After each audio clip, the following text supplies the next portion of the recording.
출근길 하나님 말씀과 동행하는 출동 큐티의 진기선 목사입니다. 오늘 함께 묵상할 말씀은 마태복음 21장 33절에서 46절입니다. 제가 낭독하겠습니다.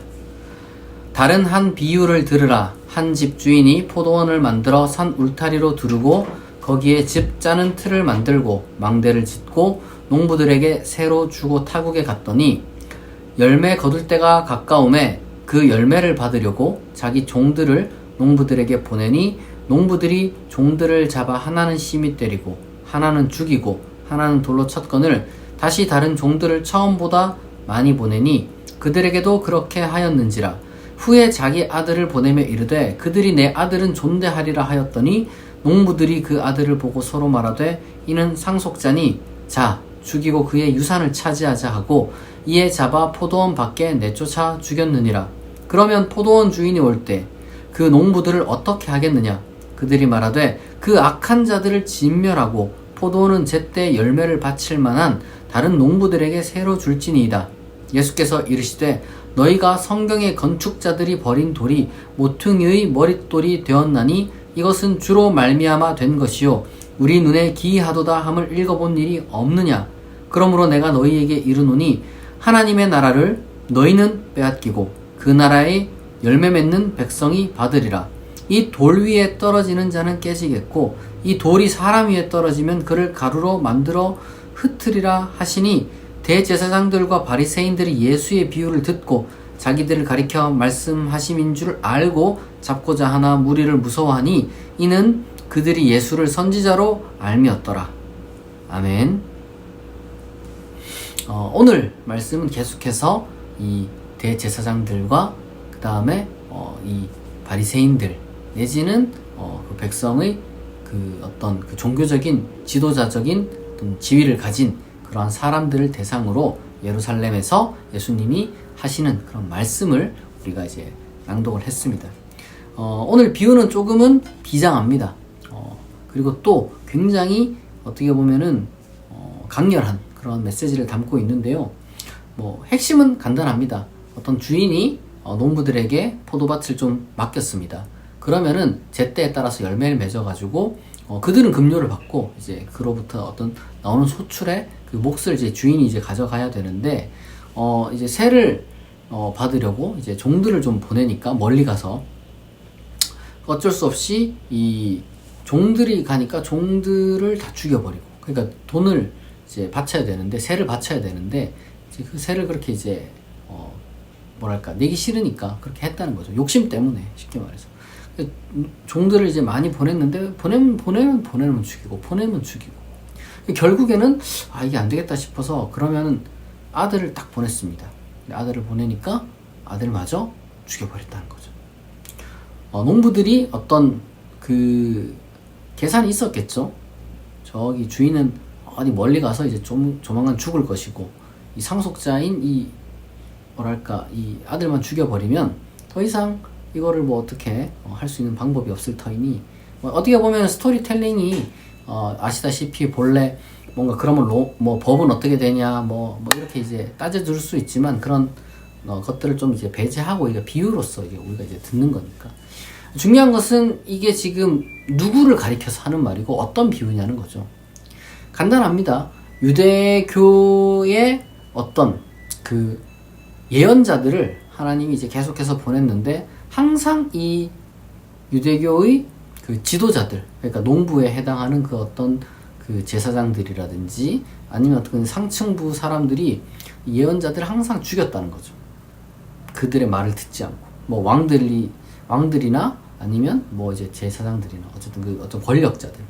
예수님은 기본적으로 어떤 그 제사장의 계열의 유대교를 좀 계승했다기보다는 예언자적인 유대교를 이제 계승한 분이기 때문에 그리고 꼭 이렇게 이원론적으로 대립을 시킬 필요는 없지만 분명히 제사장 계열과 그다음에 예언자 계열은 좀 부딪힐 수밖에 없었습니다. 아무래도 이제 제도적인 어떤 그 종교의 형태가 있다면은 그보다는 조금 어떤 그 정신적이면서도 자유롭고 비판적인 어떤 그러한 어떤 정신이 이제 여기 예언자 종교 계열에 있었는데 예수님은 바로 그 계열에 서 계셨던 거. 자기 스승인 세례 요한조차도 제사장 집안에서 태어났지만 어쨌거나 이제 사실상 활동 자체는 정체성 자체는 이제 이 예언자 계열에 속해 있기 때문에 이제 그런 라인이 지금 여기서 이제 드러나는 거죠. 중요한 것은 이게 그러면 제사장이 잘못됐고 뭐 제도가 잘못됐고 어떤 예언자가 옳고 그리고 또 뭐 자유로운 게 비판적인 게 무조건 옳으냐, 그런 식으로 우리가 지금 이 비유를 봐서는 안 됩니다. 지금 우리가 여기서 확인해야 되는 것은 뭐 제도든 아니면은 뭐 자유든 그거보다 더 중요한 것은 왜 그들이 무엇을 위해서 지금 이 어떤 그 상황 속에서 각자의 어떤 일들을 하고 있느냐, 그걸 지금 우리가 봐야 되는 거예요. 여러분, 이 대제사장들 혹은 뭐 농부들 비유 속에선 이 사람들이 지금 머릿속에 든 게 뭘까요? 자기 이익밖에 없는 거예요. 본연의 모습 이런 것에 관심은 없고 이게 이익이 되냐 안 되냐 이것만 있는 거죠, 머릿속에. 신앙생활을 하면서 그 다음에 신앙생활과 관련된 제반 어떤 그 엮여져 있는 그 사업들 이런 것들을 하면서 자꾸 이용만 하는 겁니다. 내한테 이게 이익이 될까 안 될까, 그 본질은 자꾸 신경 쓰지 못하는 거죠. 성직자들 중에서 그런 사람들이 많이 있을 것이고 꼭 성직자가 아니더라도 기독교라는 어떤 그 이름을 이용해서 혹은 교회라는 조직을 이용해서 그 신앙과는 무관하게 그저 자기 이익만 추구한 그런 사람들은 교회가, 기독교가, 그 다음에 하나님이 뭐 모독을 당하던 뭐 어떻게든 사실 별로 신경 안 쓰는 사람들이죠. 그게 뭐 중요하지 않다는 식으로. 그 본질이 뭐가 그렇게 대단하게 중요하냐. 그러니까 진짜 그렇게 하면서 참된 어떤 그 본질을 주장하고 올바른 길을 가자라고 말하는 사람들 자꾸 비난하고 죽이는 거예요. 문자 그대로 뭐 죽이는 걸 수도 있지만 이 죽인다는 것은 여러 가지 많은 어떤 의미를 담고 있습니다. 문자 그대로 뭐 욕을 하고 주먹질을 하고 뭐 이런 것 뿐만 아니라 무시하는 것도 뭐 하나의 어떤 그 죽음을 상징하는 것이 되겠죠. 무시하고 아니면은 뭐 이단으로 정죄하고 아니면은 또 다른 방식으로 뭐 조롱하고 아니면 헛소문을 퍼뜨리고 여러 가지 많은 그런 어떤 길이 있죠. 그 모든 것들을 다 포괄하는 겁니다. 우리가 그러한 어떤 종교 생활을 하고 있는 것은 아닌지, 과연 우리는 올바른 신앙생활을 하는 것인지 아니면 종교를 이용한 내 이익을, 근데 내 이익 챙긴다는 게 돈만 이야기를 하는 게 아니에요. 그냥 이제 어쨌든 본연의 그 신앙생활보다 더 중요한 게 그냥 자기 자신, 그럴 수도 있다는 거죠. 그 종교가 어떻게 훼손되거나 말거나 어쨌든 나만 이용하면 돼, 나만 잘 되면 돼, 나만 뭐 쾌락에 나만 어떤 이익을 보면 돼, 이 모든 것들을 다 포괄하는 겁니다. 그게 뭐 어떤 돈과 관련된 걸 수도 있고 아니면 다른 것과 또 연관된 걸 수도 있어요.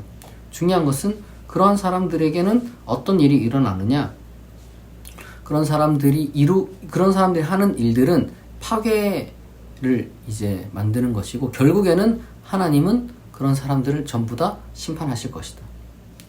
예수님은 단호하게 말합니다. 그러한 것들을 그냥 두고 보지 않으신다. 하나님 나라를 뺏긴다. 그렇게 말씀합니다. 하나님 나라에 못 들어간다는 거예요. 그런 사람은. 그러한 부도덕한 사람들, 악한 사람들. 이 종교가 참 뭐랄까, 똑같은 종교의 이름을 가지고 있는데 똑같은 신앙생활을 하고 똑같이 교회를 다닌다고 하는데 심지어 같은 뭐 예를 들면 교회에 다니는 사람들 중에서도 올바른 신앙생활을 하는 사람이 있고 이렇게 정말 잘못된 그릇된 그런 어떤 종교를 이용하는 사람들이 있습니다. 여러분, 그래서 옛날에 그 많은 어떤 그 기독교의 현인들은 이 교회라는 것이 알곡과 가라지처럼 보이는 교회가 있고 보이지 않는 교회가 있다고 했어요. 다 교회 나와서 신앙생활 한다고 다 그리스도인이 아니라는 거죠. 그들 중에서도 가짜가 많다는 겁니다. 우리가 과연 어떤 신앙생활을 하는지 우리가 잘 스스로를 좀 돌아봤으면 좋겠습니다. 우리가 신앙생활을 하면서 여러분 그럴 거면 아예 신앙생활을 안 하는 게 좋아요. 왜 그렇게까지 이 순수한 어떤 그 신앙을 자꾸 더럽히고 오염시켜 가면서 왜 그렇게 하는 거예요? 신앙생활을 여러분 통해서 우리가 반드시 쫓아야 되는 것은 참되신 하나님, 그리고 이 세상의 진리, 그리고 그런 어떤 그 지식적인 차원뿐만 아니라 하나님을 닮아가는 어떤 그 성숙한 어떤 우리의 그 인간으로서의 목표, 그리고 우리가 함께 이루어야 할 공공선, 뭐 이런 것들입니다. 그런 것들을 위해서 우리가 이 신앙을 갖고, 그리고 또 이제 이 신앙 생활을 공동으로 또 하는 것입니다. 우리가 그걸 잊지 않았으면 좋겠어요. 그리고 또한 그렇게 신앙생활 정직하게 하는 사람들이 좀 소외되는 경우가 있어요. 참 역설적이죠. 올바르고 좀 바르게 신앙생활 하려는 사람들이 약간 좀 조명을 못 받는 경우가 많이 있거든요. 그러나 우리 예수님께서 이렇게 말씀하셨습니다. 건축자들이 버린 돌이 모퉁이의 머릿돌이 되었다. 하나님께서 다 이렇게 하신다는 거예요.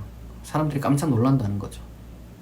우리가 과연 이 사람의 욕심과 욕망에 따라서 이 신앙을 이용할 것인지, 아니면 우리가 오히려 우리의 욕망 이런 것들을 극복해 나가는 올바른 신앙생활을 할 것인지는 우리 스스로가 지금 결심할 문제고, 그리고 또한 그것을 위해서 여러분 기도하면은 하나님께서 힘을 주시고 또한 우리의 영혼을 그런 식으로 인도하여 주실 뿐만 아니라 하나님께서 궁극적으로 우리의 신앙생활에 어떤 그 빛을 더하여 주실 겁니다. 악한 그런 어떤 그 종교를 이용하는 잘못된 그런 사람들, 뭐 비겁하게 막 신학으로 도피해가지고 목사 타이틀을 얻으려고 하는 그런 악인들이 있습니다. 그런 사람들 많이 있죠. 그런 사람들은 결코 용서받을 수 없다. 하나님의 심판이 그들 가운데 있을 것이란 걸 우리가 잊지 않았으면 좋겠습니다. 기도하겠습니다. 하나님 아버지, 오늘 예수님의 비유를 통해서 우리가 우리의 신앙을 돌아봅니다. 과연 우리가 우리의 욕망과 욕심을 정당화하기 위해서 종교와 교회와 하나님의 이름을 이용하는 것은 아닌지 돌아보게 하시고, 우리가 오히려 우리의 욕심과 욕망을 극복하고 하나님을 닮아가고 하나님의 뜻을 실천하기 위해, 그리고 또한 하나님의 놀라우신 그 계획에 우리가 동참하기 위해 신앙생활을 하는 그런 올바른 신앙의 소유자들 되게 하여 주옵소서. 건축자들이 버린 돌이 모퉁이의 머릿돌이 되었다는 그 말씀, 주님께서 그 일을 이루셨다는 말씀 우리가 기억하고 낙심치 않고 하루하루 올바른 신앙생활 하는 가운데 기쁨이 넘치고, 그리고 또한 승리할 수 있는 우리 참된 그리스도인 되게 하여 주옵소서. 감사드리며 예수님의 이름으로 기도합니다.